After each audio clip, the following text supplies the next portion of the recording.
हर हर महादेव भक्तों, आपका अपने चैनल में एक बार फिर से स्वागत है। हम आपके लिए आज एक ऐसी कहानी लेकर आए हैं जो सत्य घटना पर आधारित है। कभी ना कभी आपने यह नाम जरूर सुना होगा। अगर सुना है तो कमेंट बॉक्स में ज़रूर लिखिएगा, धन्ना सेठ। आज हम आपको उन्हीं धन्ना सेठ की कहानी सुनाने वाले हैं।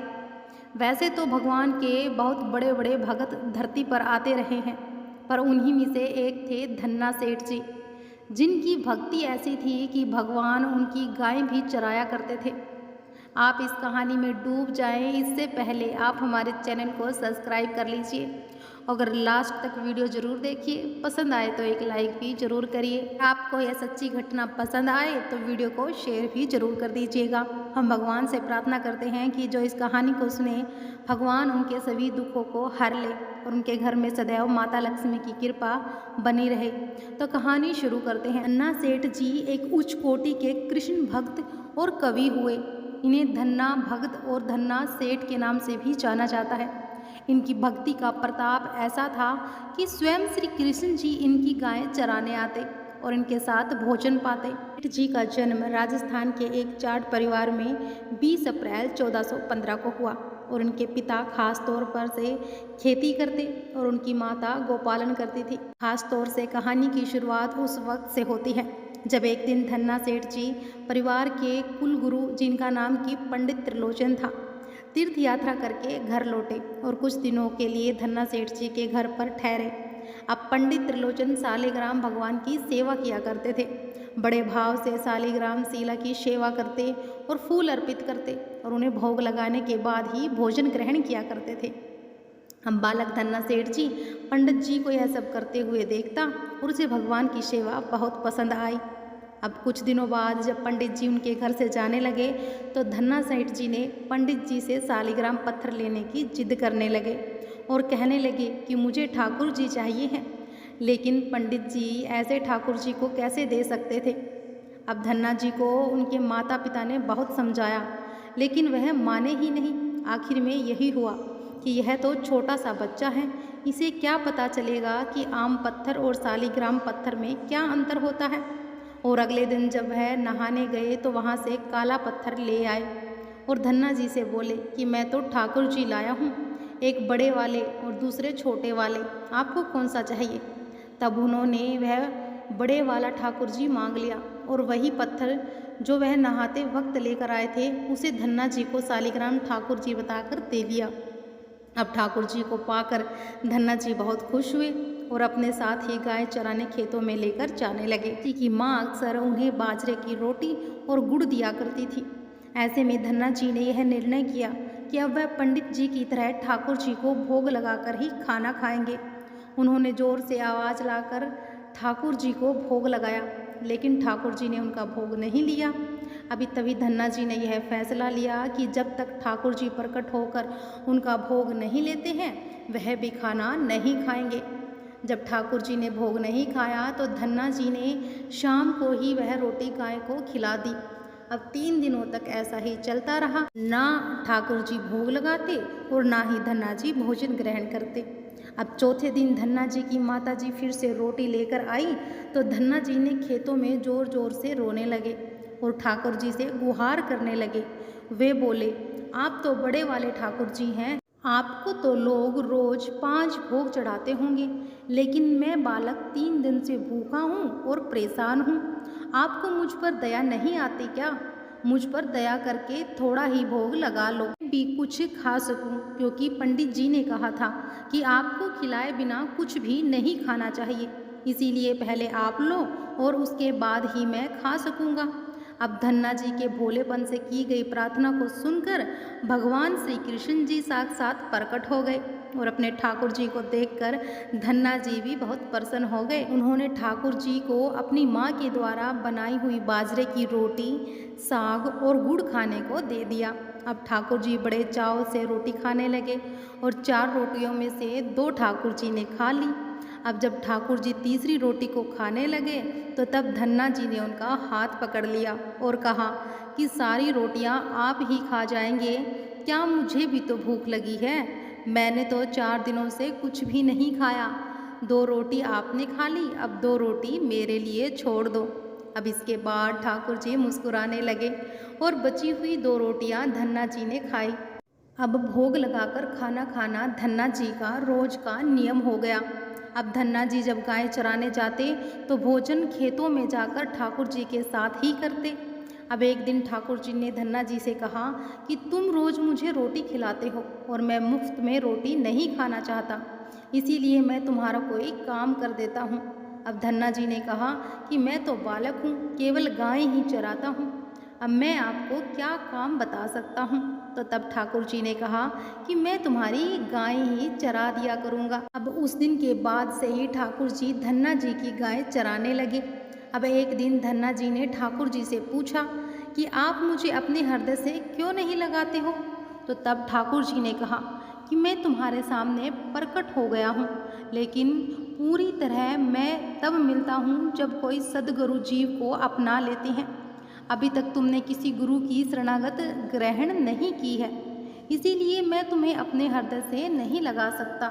तो तब धन्ना जी बोले कि मैं तो नहीं जानता कि गुरु किसे कहते हैं, फिर मैं किसे अपना गुरु बनाऊं। तो ठाकुर जी बोले कि काशी में जगत गुरु श्री रामानंदाचार्य मेरे स्वरूप में विराजमान है, तुम जाकर उनकी शरण ग्रहण करो। अब ठाकुर जी के कहे अनुसार धन्ना जी ने काशी जाकर श्री रामानंदाचार्य जी की शरणागत ग्रहण कर ली। उस समय धन्ना जी की आयु लगभग 15 या 16 वर्ष की रही होगी। तो श्री रामानंदाचार्य जी ने धन्ना जी को अपने शिष्य के रूप में स्वीकार कर लिया और उन्हें आदेश दिया कि अब अपने घर चले जाओ। अब धन्ना जी बोले कि गुरु जी, अब मैं घर नहीं जाना चाहता, तो आप मुझे घर जाने का आदेश क्यों दे रहे हैं। तो गुरु जी बोले, अगर तुम यहाँ रहकर भजन करोगे तो केवल तुम्हारा ही कल्याण होगा, लेकिन अगर तुम अपने घर जाकर खेती किसानी करते हुए अपने माता पिता की सेवा करते हुए भजन करोगे तो तुम्हारे साथ कई जीवों का उद्धार हो जाएगा।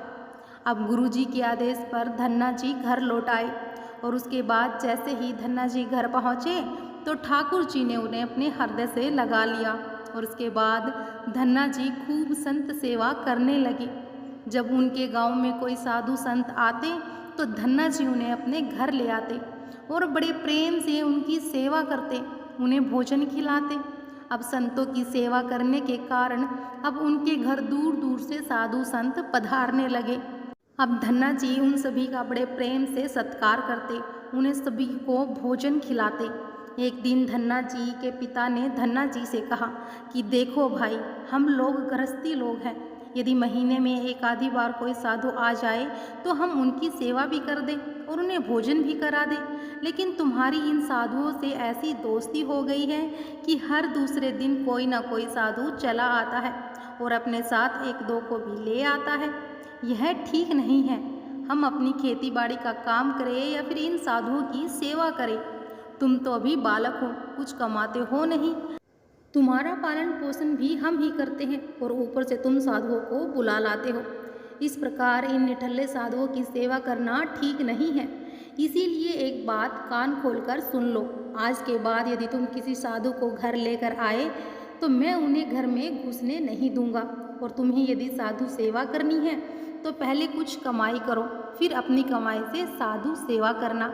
अब पिताजी की बात सुनकर धन्ना जी उदास हो गए और चुपचाप खड़े हो गए। तब पिताजी ने धन्ना जी को डांटते हुए कहा कि आज के बाद किसी साधु को घर में लेकर मत आना और जाओ खेती में गेहूं बोकर खेत तैयार करो। बोरी में बीज का गेहूं रखा है, इसे बैलगाड़ी में ले जाओ और खेतों में बो दो। अब धन्ना जी ने बैलगाड़ी में गेहूं रख लिया और खेत में बोने चल दिए। अब धन्ना सेठ थोड़ी दूर ही चले थे, उन्हें मार्ग में 5-6 साधु संतों की टोली आती दिखाई दी। अब धन्ना जी ने बैलगाड़ी से उतरकर उन्हें साष्टांग प्रणाम किया और संतों ने धन्ना जी को आशीर्वाद दिया और पूछा कि बेटा, इस गांव में धन्ना जी का घर कौन सा है?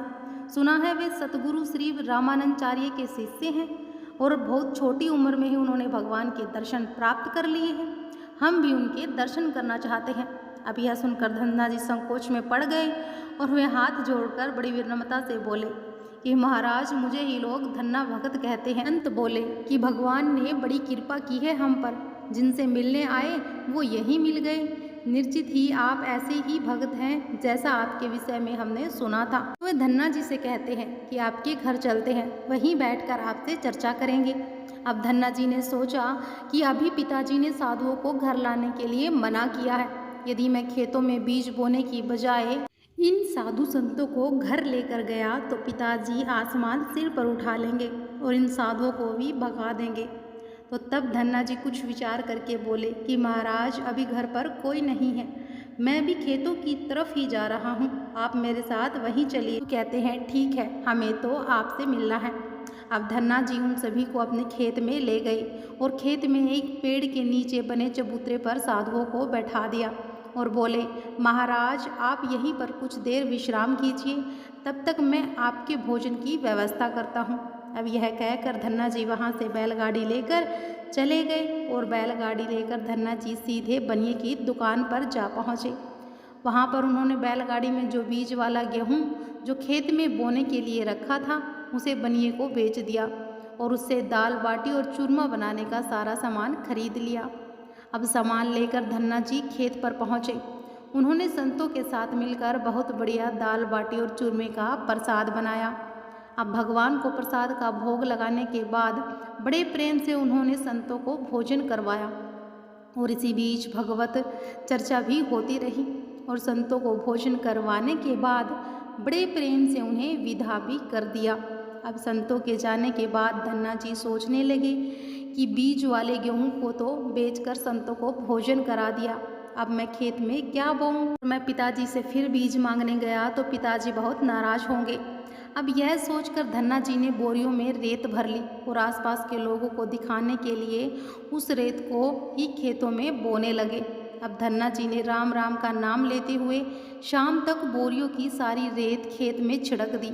अब आसपास के खेतों के किसान देख रहे थे कि धन्ना सेठ खेतों में गेहूं बो रहे हैं, खेत में रेत बो रहे थे। अब खेत बोने के बाद धन्ना जी बड़े प्रसन्न मन से घर की ओर चल दिए। वे सोचने लगे कि खेत में तो कुछ उगना नहीं है तो देखभाल भी नहीं करनी पड़ेगी। अब घर पर पिताजी ने पूछा कि खेत बो आए? तो धन्ना जी बोले, जी पिताजी बो आया। अब कुछ दिन बाद धन्ना जी के पिता और गांव के कुछ बड़े बूढ़े लोग धन्ना जी के पास आए और बोले कि तुमने कैसा खेत बोया है, ऐसी फसल तो हमने जीवन में आज तक नहीं देखी। ऐसा लगता है कि जैसे गेहूं का एक एक दाना नाप नाप कर एक समान दूरी पर बोया गया है और सारे ही दाने उग आए हों, और इतनी सुंदर फसल तो हमने आज तक नहीं देखी। अब यह सब तुमने कैसे किया?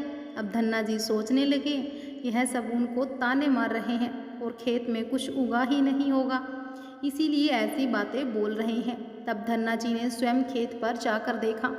वहाँ जाकर वे आश्चर्यचकित रह गए। उन्होंने देखा कि जिस खेत में उन्होंने रेत बोई थी वहाँ पर फसल उगाई थी। अब ऐसी सुंदर फसल उन्होंने कभी भी नहीं देखी। फसल को देखकर धन्ना जी को भगवान की कृपा का एहसास हुआ और उनकी आंखों में आंसू निकल आए। अब धन्ना सेठ जोर जोर से रोने लगे। जब धन्ना जी के पिताजी और अन्य गांव वालों ने रोने का कारण पूछा तब धन्ना जी रोते हुए सारी घटना कह सुनाई।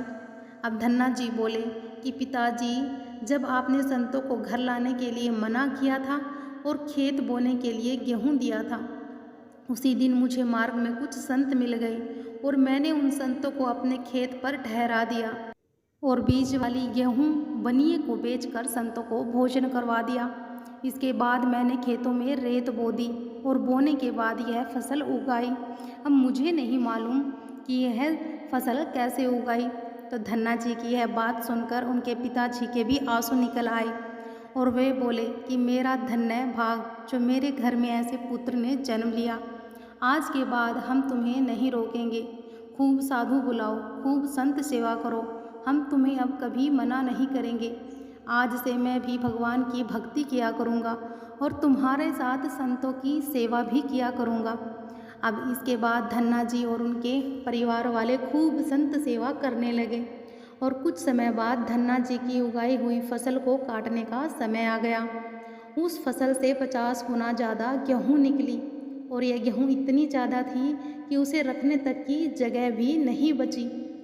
अब गांव से सभी लोग धन्ना जी की फसल देखकर आश्चर्य करने लगे कि एक बार ठाकुर जी ने खुद ही धन्ना जी की परीक्षा लेनी चाहिए। धन्ना जी के गांव में अकाल पड़ गया और फिर भी धन्ना जी पूरे गांव और साधु संतों को खाना खिलाते रहे और गरीबों में अनाज बांट रहे थे। लेकिन धीरे धीरे उनका भी भंडार समाप्त होने लगा। अब उस वक्त भी धन्ना जी ने इस बात का निर्णय लिया कि जब तक वह सक्षम है तब तक उनसे जो हो सकेगा वह करेंगे। उनकी सेवा से प्रसन्न होकर ठाकुर जी खुद एक संत के रूप में उनके यहाँ आए और एक बीज दिया और बोले कि इस बीज को जाकर खेत में लगा आओ और उससे जो भी मिलेगा उसे गांव वालों में बांट देना। अब उन्होंने ऐसा ही किया, लेकिन गांव वाले उन्हें पागल कह रहे थे कि इस सूखे में आखिर कौन सी फसल होगी। मगर फसल जब हुई तो लोगों के आश्चर्य का ठिकाना ना रहा। खेतों में फसल लहरा रही थी। ऐसा आया कि जब धन्ना जी के खेतों में लगी फसल पक गई तो धन्ना सेठ के खेत में बड़े बड़े तुम्बा के फल दिख रहे थे। अब धन्ना जी ने सोचा कि अब दान करने को तो कुछ नहीं, अब इन तुम्बा से कमंडल बनाकर संतों को दिया करेंगे। अब धन्ना जी खेतों में लगे सभी तुम्बा के फल तोड़कर घर ले आए और आकर जैसे ही उन्होंने एक तुम्बा को कमंडल बनाने के लिए काटा तो उन्होंने देखा कि यह तुम्बा हीरे मोती और जवाहरात और कीमती रत्नों से भरा हुआ था। अब तुम्बा को कीमती रत्नों से भरा देखकर वे आश्चर्यचकित रह गए। उनके पास तो तुम्बा की पूरी फसल थी। उन्होंने देखा तो सभी तुम्बों में ऐसे ही कीमती रत्न भरे हुए थे। इस चमत्कार को देखने के बाद धन्ना जी को उन संत की याद आई जिन्होंने उन्हें तुम्बा के बीज दिए थे। अब धन्ना जी उस धन से लोगों की सेवा करने लगे। फिर वे दोनों हाथों से लोगों की मदद करने लगे। उस समय वहाँ अकाल कई वर्षों तक चला और उस समय धन्ना जी ने अपने घर में और आसपास में कई गांवों में लंगर लगवाने भी शुरू कर दिए और आसपास के सैकड़ों गांव के लाखों लोग वर्षों तक धन्ना के लंगर में तीनों समय भोजन किया करते थे। अब धन्ना सेठ ने अपने जीवन काल में कई मंदिर, बावड़िया, तालाब और धर्मशाला भी बनवाई और हर तरह से साधु संतों और जरूरतमंद लोगों की मदद करने लगे। धन्ना जी को लोग धन्ना सेठ कहकर बुलाने लगे। अब धन्ना जी जैसे धनी आज तक कोई नहीं हुआ। वे धन और मन दोनों के धनी थे। आज भी उनके ही नाम पर लोगों को धन्ना सेठ की उपाधि दी जाती है। आशा करते हैं कि आप सभी को यह कहानी पसंद आई होगी, तो कमेंट बॉक्स में जय श्री कृष्णा जरूर लिख दीजिए और चैनल को भी सब्सक्राइब जरूर कर लीजिए। जय श्री कृष्णा, हर हर महादेव।